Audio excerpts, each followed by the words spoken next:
کبھی اگر بننا ہو تو باز بننا، کبھی طوطا نہ بننا، کیونکہ طوطا بولتا تو بہت ہے لیکن زیادہ اونچائی تک اڑ نہیں سکتا۔ باز بولتا نہیں ہے لیکن سب سے اونچائی پر اڑتا ہے، اور سب پرندوں کا راجا ہوتا ہے ایک باز۔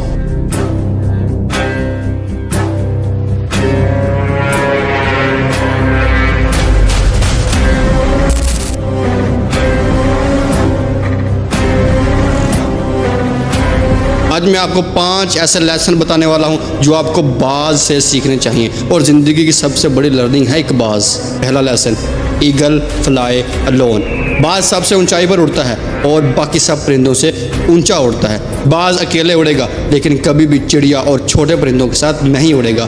باز ہمیشہ یا تو باز کے ساتھ اڑے گا یا پھر اکیلے اڑے گا، اور اس سے ہمیں یہ سبق ملتا ہے کہ ہمیشہ چھوٹی سوچ والے لوگوں سے دور رہیں اور اکیلے رہو، کیونکہ یہی وہ وقت ہے جہاں پر خود کو جاننے کا اصلی موقع ملتا ہے۔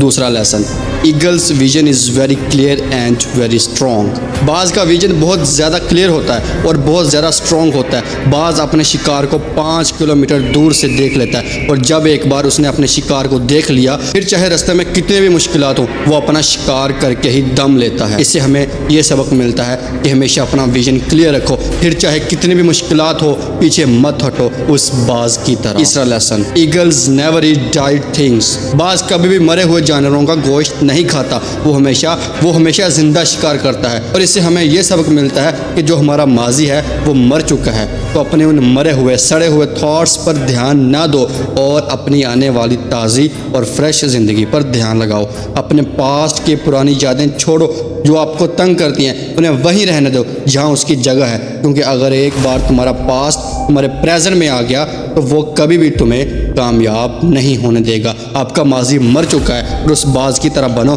جو مری ہوئی چیزیں نہیں کھاتا۔ چوتھا لیسن، جب آندھی طوفان آتا ہے تو باز بہت زیادہ ایکسائٹڈ ہو جاتا ہے۔ جب بارش ہوتی ہے تو سارے پرندے چھپ کر کہیں بیٹھ جاتے ہیں، لیکن باز کو بہت مزہ آتا ہے جب تیز ہوائیں چلتی ہیں۔ باز انہیں تیز ہواؤں کے ذریعے اوپر اڑتا ہے، اور وہ اتنا اونچا اڑتا ہے کہ بادلوں سے بھی اوپر چلا جاتا ہے، اور اس سے بھی ہمیں ایک بہت بڑا سبق ملتا ہے کہ مصیبت میں بھی مزہ ڈھونڈو۔ اور نیپولین ہل نے کہا تھا کہ سب سے بڑی مشکل اپنے ساتھ ایک اپرچونٹی لے کر آتی ہے، اور تم ایک باز کی طرح اس اپرچونٹی کو پہچانو، اور جس دن آپ نے اپنی اپرچونٹی کو پہچان لیا اس دن سے مشکلات آپ کے نیچے اور آپ مشکلات کے اوپر ہوں گے۔ پانچواں لیسن، باز اپنے گھونسلوں میں سے سافٹ گھاس کو نکال دیتا ہے تاکہ باز کے بچوں کو کمفرٹیبل محسوس نہ ہو سکے۔ باز ایک پرندہ ہے اور اسے بھی یہ پتا ہے there is no growth in comfort، اور ہم تو انسان ہیں لیکن پھر بھی ہم اس بات کو نہیں سمجھتے۔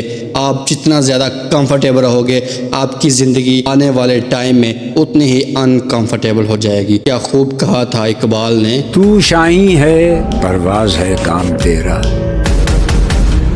تیرے سامنے آسماں اور بھی ہیں،